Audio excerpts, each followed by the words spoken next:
9 games, I think, nearly a decade as well. 2016 was the last time, and they got the victory. Yeah, of course, the biggest game in English football. Amazing start, and that man, Mbeumo, someone who, amazing signing. I've always liked him, the goals that he scored at Brentford. But it's always a difficult place to go and end up conceding. But we spoke about this cross, didn't we, Tim? Yeah. This is unbelievable, by the way. That's world class, because a lot of players would have took 2 touches, but to put it in an area right on Harry Maguire's head and to finish in that fashion, massive for the club. Maybe their luck's changed. Let's face it, Liverpool had enough chances to win that football match. They've had to change the goalpost because it got hit so many times. But Man United got a result, and that's all that matters. The result really matters. And I hope it's a springboard for them to really move on, but they have to back it up and have to beat Brighton. Yeah, back-to-back wins for the first time this season. You're talking about a springboard. Just take us into the psychology of a Premier League team that's struggling and then suddenly gets 2 wins in a row. It's Manchester United. It's one of the biggest clubs. You have to win back-to-back games, and for them not to do it for such a long period. But now they've got an opportunity to build on that as well. So the confidence what they've had from the week, forget the performance was decent enough. I think the manager's done a good job with Lamens, the goalkeeper. I think he's not asking him to play out in silly areas around his penalty area. He's saying go long, let's go over the top. He's a good kicker off both feet, long. Get the ball up into the opposition's half, win the second balls, because they played without Šeško, so they didn't have a centre-back. Against Sunderland, they still played long and they played into Šeško. Be interesting to see which team he picks, but they've got good players in offensive areas. Mason Mount looks like he's playing within a rhythm now. Cunha, I really like in Mbeumo. So their strength is forward players. Their weakness is still the defence and the midfield legs. We talked about it. Bruno's obviously a fantastic player, but he's, like Jay says, with that pass, not many players can do that. You need him in the opposition's penalty area. That's where you need it, in and around there. Casemiro's still in the side, but lacks a little bit of mobility, but plenty of know-how. So hopefully they can build on it and we can start talking again on a positive frame about Manchester United. Well, since you mentioned the defence, and Harry Maguire was the match winner at Anfield, Ruben Amorim was asked about Maguire's future with the defender's current contract nearing its end. His contract's up next summer. Would you like him to stay at the club? We are really happy with Harry. It's not the time to talk about that again, because that gives the idea that we are thinking so far away. We are really happy with Harry. He's really important for us, but we need to focus on the next game. And the next game is Brighton. It is a tough one for them. Of course, a difficult game. They're playing well at the minute. And my mate Danny Welbeck seems to be on fire. As he's getting older, he seems to be getting better, which is obviously nice to see. And that, but listen, in the Premier League, all the games are difficult. You have to make the games easy. You have to show up and that. But it'd be interesting now to see what Man United turns up. But I mean, that's a confident centre forward. Yeah.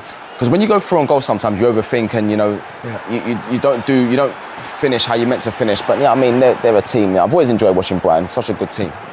Jay, Danny's next in. If anything happens to Harry Kane, in my opinion, he's the next in line. I mean, we've got to manage now Thomas Tuchel, who's not afraid to pick. He's younger than Jordan Henderson, so why not? Well, who else is there? Who else is there at the moment? If it's not going to be Harry Kane, it won't be Ollie Watkins. No. Danny Welbeck's ahead of him. They're different types of players. And it won't be Rashford who wants to play on the left-hand side. I think Danny Welbeck is forcing his way. And I wouldn't be surprised if he keeps himself fit and the form what he's in, the next international break, which is a couple of weeks away, he gets a call-up. And he's played in major tournaments. So he knows what it's about. He's got the experience in that. But it's just so nice to see that, it's almost like he's got to a stage in his life now where he understands his body more at that age. But even a second goal, calculated finish. He looks so confident in a minute. And like you said, he could easily force his way in that squad. Yeah, he turned the game on its head against Chelsea as well. And he's a former Manchester United player, so playing against his former team, that's always a factor. He's going to want to score, of course. Yeah. And not celebrate, probably not, because obviously he was there. He came through the academy. Yeah. Like I said, it's going to be an interesting game. Man United obviously going into the game confident, and even probably more confident, because when you win the game, not only winning against Liverpool, but like I said before, winning that way, like last minute goal, it just seems a little bit more. But no, Brighton are a good team. They're a very good team. Yeah, and they're 4 games unbeaten now. There was a little bit of consistency about them earlier on in the season. That seems to have steadied out now. Would you agree? With Brighton? Yeah. Yeah, I like the manager. I really spiky. You know, he's got a nasty little streak in him, which is a good compliment for me to give to him. You know, he's a winner. You know, he doesn't suffer fools. And he believes that his group of players, and he gives the group confidence that they can take on anyone. And they don't veer away from the playing style which he implements. I really like him, and they know what they are as well. Brighton, they're probably the best run club in the Premier League. They recruit fantastically, not only players but managers as well, and they sell at top money, as you've seen down the years, and normally to Chelsea. Is the next goal for Fabian Hurtela then to qualify for Europe this season? Yeah, I can imagine. You know, internally, you know, it's something that they would want to achieve, of course, because, like, you know, when the clubs run in that way, it's the right way to do it. So, yeah, of course, internally, yeah, but, you know, on the outside, you know, they'll probably say, you know, take each game as it comes and just keep winning football matches. You know, keep winning football matches, and with this team, I mean, you never know. You never know with this team, because, like I keep saying, you know, they're such a good team to watch. They've got good players, they've got match winners. And if that does happen, you know, it'd be fantastic for everyone involved in the club. Right, that's Bournemouth then. They are playing Nottingham Forest under a new manager then, and Sean Dyche has discussed his vision for how he wants his Nottingham Forest side to play. The basics have always got to be in place. You know, strong, fit and organised is a good start point. But of course I want the players to have the freedom to go and play. I've already had a meeting with them today, expressed that. I think there's some talent here for sure. So how can we find that balance? You know, the risk and rewards of going forwards to score goals and hopefully excite the crowd, but equally the base that has been such a good weapon for Forest, and certainly in a big season last season. So trying to find that balance, and that'll be the key, I think. Wow, we talked about it so much, Tim, and then just 39 days after being appointed, Ange Postecoglou sacked 18 minutes after defeat to Chelsea. Were you shocked, surprised? Did you expect it? Yeah, nothing surprises me in football anymore. I thought it was a very short space of time to be able to implement a completely different playing style on the group of players, like from Nuno to Ange, with a contrast in styles. But you need to win. There's no long term about short term. And you need to win a football match, and he failed to do that. So it was inevitable, unfortunately, you know, with an owner like Marinakis. You know, he makes big calls, and he's not afraid to make them. He doesn't get influenced by anyone else. So he lives and dies by his decisions, and you'd have to say, since he's been at the football club, he's done very well, Marinakis. So can't argue with it. Now Dyche is in there now. We wish him well, and looks like he steadied the ship already. They won against Porto, who were unbeaten before last night, and to 2 penalties. So confidence will be high, and if he can get a few more wins, the players, you know, it's like Jay, they start listening to you as a manager. You know, if you keep getting beat, sometimes they go, "What's he know?" Yeah, but Sean Dyche, I mean, he's coming with a big reputation. You know what his teams are about. You know, we spoke there about, you know, the basic principle. Of course, you want to go forward and entertain the fans like we saw last season, but at the same time having a basis. And he probably went in there and said, you know what, that's the level. Like, you can do it as players, because you showed last season. You know, can we get back there? But, you know, stop conceding goals, be hard to play against. And yeah, when they've got good players, they've got good individuals that can excite the crowd. But listen, Nottingham Forest is a massive football club. But I believe now they have the right man in. The best squad he's ever worked with. You see Burnley and Everton there. I think this group of players is probably the deepest in quality he's ever worked with, Dyche. So it'd be interesting to see how he wants to play. Embroider it a little bit and play more attractive. I mean, there's nothing wrong with the way he plays. He plays to the best of what he thinks the boys can do. But it'd be really interesting to see how he manoeuvres it. Well, yeah, that is what we're all wondering, because we know Nottingham Forest's success, how it came last season and the way that they played. Does he revert back to that? What do you think? Well, last season, a transition team. They were organised, hard to break down, made it difficult for teams. And then on transition, they had quality going forward. Yeah. You had a centre forward, you know, in Woods who got numbers in terms of goals. Morgan Gibb White, Alanga, Hudson-Odoi. Yeah. They had pace. And really efficient in the final third. But before any of that, you always have to have a basis, and you always have to be solid as a group. And this manager, I mean, you know, he's got all the experience you want. They'll definitely improve.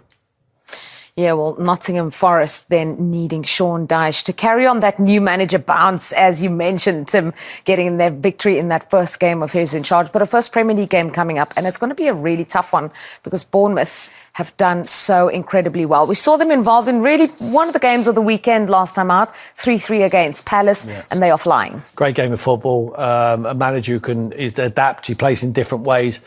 Areola is a top draw manager. If I was a top team now and I'm looking for a manager, and we talked about Oliver Glasner, I will be going for this man. I think Areola is special. Yeah. I really do. I think he's got a good way about him. Players play for him. Whatever is happening on the outside, he never interferes with the focus of getting the team prepared to play the opposition. Now, a new manager going in first Premier League, you go, in years gone by, you say Bournemouth, you go, oh, what's a fixture? What a great fixture. Bournemouth, away.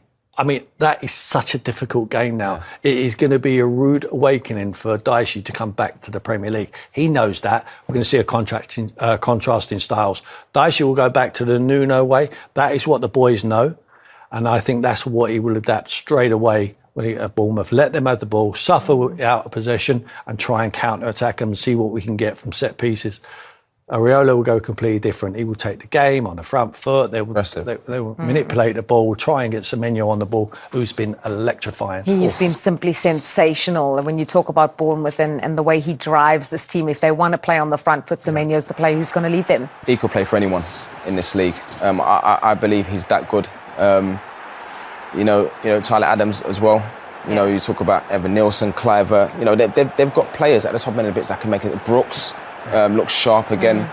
But Semenyo, I mean, he's, you know, his numbers and goals and assists, he's so dynamic and strong. But they play with an intensity. It's a small pitch. The stadium's small, but it rocks. And yeah, I think they've just got a belief there. They run more than any other team, which is, I mean, this is an amazing goal. I was actually at this game, and then he had so much to do in that, and to finish with his weaker foot, if he's got a weaker foot, look at that. What a player. Tim? He's just great. I mean, he's just power. I mean, we're talking about, he's 6'3". Wow. You know, his poise and his balance and his awareness to know when to finish. They recruit so well. We've seen 3 players there, top draw players. I mean, Tyler Adams, I mean, listen, that kid kicks his nan. You know, if she's got a ball, he's going to get it off her. You know, he's like, he doesn't care. If someone's on the opposition, I'm getting that ball off you. Yeah. And he goes and gets it. He's a tiger. I love him. And Semenyo is the icing on the cake. Yeah. And not only that, I mean, all that music he plays with his feet, he has got the longest throw, and that's back in fashion, than any player in the Premier League. He launches it in there. Could do everything. Yeah, it's in vogue, that long throw once again. The player we didn't mention was Adrian Truffert at left back. And also part of that reshuffled and reshaped and rebuilt backline that was gutted last season. Yeah. And they've done impressively well, has Areola, to rebuild it. But that's what he's good at. I mean, but he knows what the club is. You know, Kirkis has to go. Howson leaves. Yeah. Lost the keeper. Zabani leaves the goalkeeper. Yeah. But he just gets on with it. Well, who you got next? OK, if they're not up to standard, I'll develop them to the level which we need to progress and move forward at this club. And that's what he does. He's ticking all them boxes, but it's not going unnoticed. I was wondering, to be fair, in the summer, I worried for Bournemouth. And listen, we know that the manager is a top manager, top coach. But I mean, the job that he's done there, it's fantastic. And the way he's got this team playing and the belief that they've got, amazing to watch. Yeah, I think Senesi's the only survivor there of that back line. Well, still to come.